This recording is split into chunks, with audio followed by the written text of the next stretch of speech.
Le féminisme a-t-il tout résolu?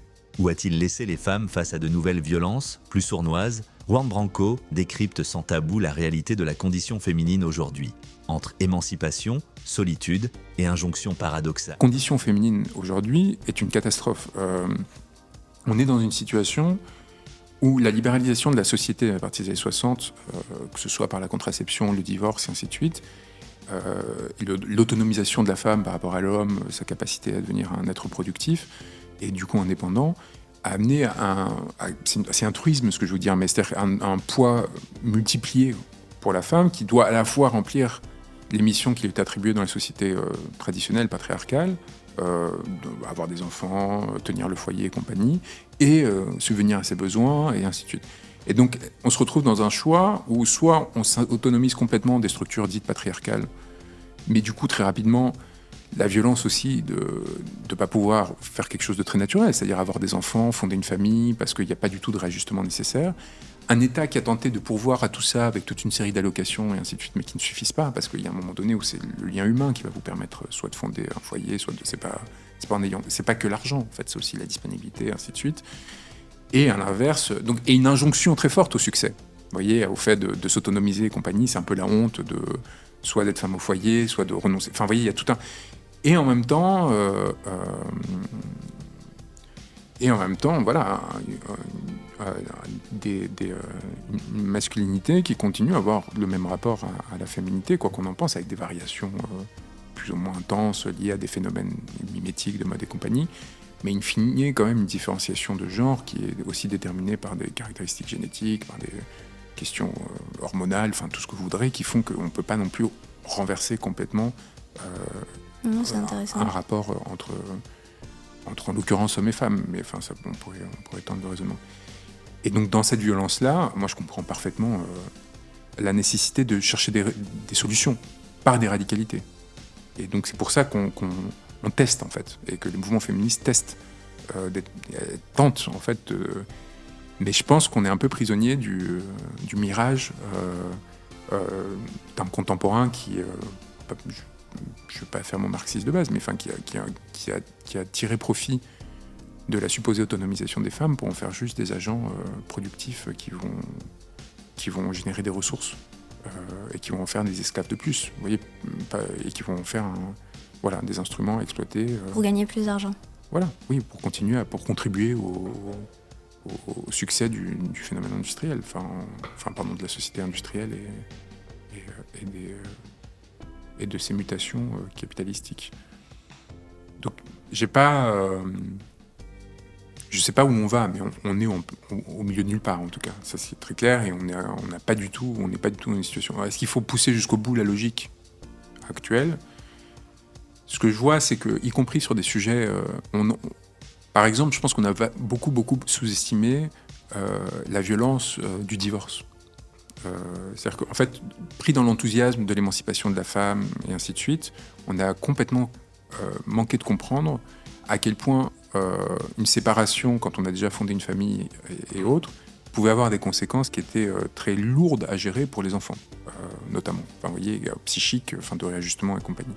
Et peut-être qu'on a sous-estimé les raisons qui ont amené à ce que pendant des millénaires, des sociétés se soient structurées en interdisant des divorces et compagnie pour essayer de prévenir ce genre de dommages. Ce qui ne veut pas dire qu'il faut en revenir à ces sociétés et à leur structure préalable. Mais ce qui veut dire qu'une fois qu'on a eu ce mouvement d'émancipation, on commence maintenant sur les deuxième, troisième générations à voir que c'est pas aussi simple que ça, quoi. Enfin, c'est pas génial, on peut divorcer, la liberté c'est incroyable et ça n'a que des bénéfices. Il faut aussi, en tant qu'homme, sur un sujet similaire, la question de l'avortement, j'ai été les premières fois frappé, ou des amis ou des gens dans mon espace intime qui devaient avorter, sur la violence que ça générait pour ces femmes-là. En tant que garçon, qui n'a pas de rapport direct, parce que je ne peux pas générer d'enfants, et qui a été bercé des discours de gauche sur le fait que c'est une avancée sociale, point. Je n'avais pas du tout conscience d'à quel point ça restait une épreuve extraordinairement violente, et du coup pas banalisable. Un peu donc comme le divorce. Ce qui ne veut pas dire qu'il faut l'interdire, ça ne veut pas dire qu'il faut pas... Mais c'est-à-dire qu'on s'est aveuglé peut-être à ce que toutes ces avancées ont pu générer comme contre-effet et comme violence sous-jacente, Et comment, à un moment donné, il faut qu'on arrive à trouver le bon chemin qui, tout simplement, qui permettent à la fois de profiter du bénéfice de ces avancées et sans devenir des sources de souffrance structurelles. Parce que c'est aussi autre chose. N'ayant pas connu autre chose, les nouvelles générations vont peut-être avoir du mal à identifier les sources de leurs maux. Et ça va peut-être provoquer des effets comme ça de bascule, où on va passer d'un extrême à l'autre, et où on va avoir par exemple des résurgences en ce moment de mouvements virilistes, ultra-masculinistes, extraordinairement féroces, qui en fait retournent complètement la situation et appellent à une sorte d'archaïsation des rapports sociaux qui ne seront pas bénéfiques pour autant. Mais comme on est dans une société où c'est pour ou contre, enfin en tout cas on l'a été pendant très longtemps, vous voyez, je pense qu'aujourd'hui des espaces comme celui-ci ou d'autres permettent de rentrer dans des formes de subtilité et pas d'opposition frontale, et à nouveau de réfléchir au sens littéral du terme, c'est-à-dire de se dire bon, ok, les clivages politiques faisaient vous étiez à gauche, vous étiez pour l'avortement, pour le divorce, pour la liberté sexuelle, pour tout. Et ceux qui étaient à droite, c'était contre l'avortement, contre le divorce, vous voyez, et c'est tout. Il n'y avait pas d'interlocution, il n'y avait pas de construction d'une réflexion commune qui dise, oui, évidemment qu'il faut pouvoir divorcer, mais ok, faisons attention à ce que ça peut impliquer et compagnie. Comment est-ce qu'on fait pour éviter de le banaliser et faire qu'on se marie ou qu'on se divorce sur un coup de tête, qu'on fasse des enfants entre-temps, vous voyez. Voilà, qu'est-ce qui fait que la contraception est importante, mais qu'il faut faire attention à ce qu'on soit conscient de ce qu'un avortement, c'est pas banal, et que du coup, il faut pas qu'on puisse, qu'on ne se protège pas, parce qu'on se dit, bon, de toute façon, il y a l'avortement, et que du coup, on se retrouve dans des situations qui peuvent être traumatiques. Bref, ces points moyens d'interlocution qui manquent férocement, d'autant en particulier dans les sociétés soit algorithmiques, soit dans la course à l'audience, où, évidemment, si vous êtes dans un extrême, vous êtes favorisé par rapport à d'autres. Je pense que c'est important qu'on ait en fait comme objectif, quand on fait de la politique ou en général au sein de la société, c'est quoi faire société? C'est avant tout préserver la possibilité de se lier et d'aimer, en fait. C'est ça le fondement de tout rapport humain. Et quand on réfléchit à essayer de réduire la violence et dans notre rapport à la violence, ainsi de suite, ça doit toujours être par rapport à ça, cette vulnérabilisation du lien. Et or, on est dans une société à ce niveau-là, en ce sens-là, extraordinairement violente, où la possibilité de lier, de s'aimer, de désirer. Le désir, c'est quelque chose de très précieux, c'est très, très, très précaire, vous pouvez le briser. Et c'est en ça, par exemple, que le viol est un crime monstrueux. Parce qu'il va atteindre directement votre capacité à vous lier à l'autre, par la négation que vous allez subir de votre existence, de votre autonomie, de capacité à consentir et à préserver cet espace qui est le plus précieux, qui est celui de l'intimité, qui est celui qui n'est pas accessible à l'autre, si ce n'est suivant votre décision, qu'on ne va pas pouvoir toucher, y compris lorsqu'on est un État, et ainsi de suite. Et il y a un lien. En fait, toutes les sociétés libérales ont commencé à générer ce concept d'intimité. C'est pas un hasard si, de la même façon que tous ces principes ont été dictés, on a commencé à interdire la torture, parce que c'est l'atteinte au corps. Donc c'est l'atteinte à ce qui va vous permettre de protéger d'avoir une forme de protection qui va faire que, quoi qu'il arrive, cet espace sensible va rester en dehors du politique, va rester en dehors du contrôle de l'État, ce qui va vous permettre de réexister un jour éventuellement, y compris si vous avez commis un crime horrible et que vous devez être sanctionné, passer 20 ans en prison. Vous sortez de prison, vous aurez le droit d'être un être humain encore.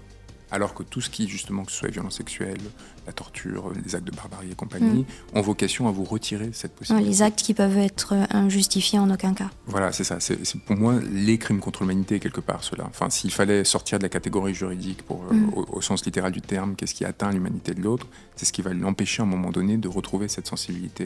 Et c'est pour ça que c'est fondamental de penser toujours le politique à partir et à travers cette... C'est pour ça que je suis en capacité de vous louer le geste de Christophe Détinger, le boxeur gilet jaune dont on parlait au début de cette émission, parce que la seule conséquence qu'il a eue, c'est un bleu pour lequel le gendarme a d'ailleurs demandé, je pense, un préjudice esthétique de 5 000 €, un bleu sur la jambe. Donc je me suis dit, peut-être, il portait mini-jupe au mois de janvier, c'est ça le préjudice. Je voyais pas trop quel préjudice esthétique un bleu à ce niveau-là pouvait avoir été généré, mais la justice lui a donné d'ailleurs, c'est dire à quel point c'est un peu pitoyable ce qui se passe aujourd'hui en France. Mais ce que je veux dire par là, c'est que rien dans son geste n'avait entraîné des conséquences définitives ou irréversibles à l'égard d'un individu qui par ailleurs a été formé pour le rapport de force. Vous voyez, parce que frapper un gendarme dans le cadre de l'exercice de ses fonctions comme il l'a fait, Ça n'a rien à voir avec s'attaquer à quelqu'un que vous allez prendre par surprise ou en position de vulnérabilité, que vous pouvez traumatiser durablement, enfin, en le faisant. Et parfois... mais comment est-ce que vous discriminez les deux ? C'est pas par des notions juridiques, parce que le droit va avoir beaucoup de mal à codifier la différenciation entre ces deux gestes. Et dans les deux, ça va être violence volontaire avec interruption totale de travail, de temps de jour. Enfin, vous voyez, alors même que les circonstances fondamentalement différentes d'une action ou de l'autre devraient amener à une forme de discrimination.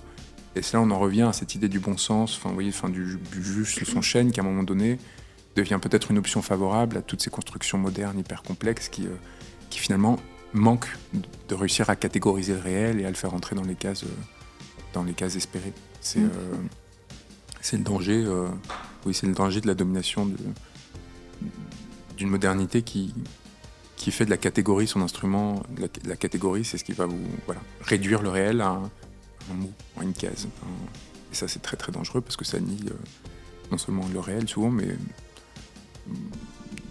la complexité de la vie, tout ça. Qu'en pensez-vous ? L'émancipation des femmes est-elle un progrès inachevé ou une impasse ? Partagez votre avis en commentaire, abonnez-vous pour plus d'extraits qui font réfléchir.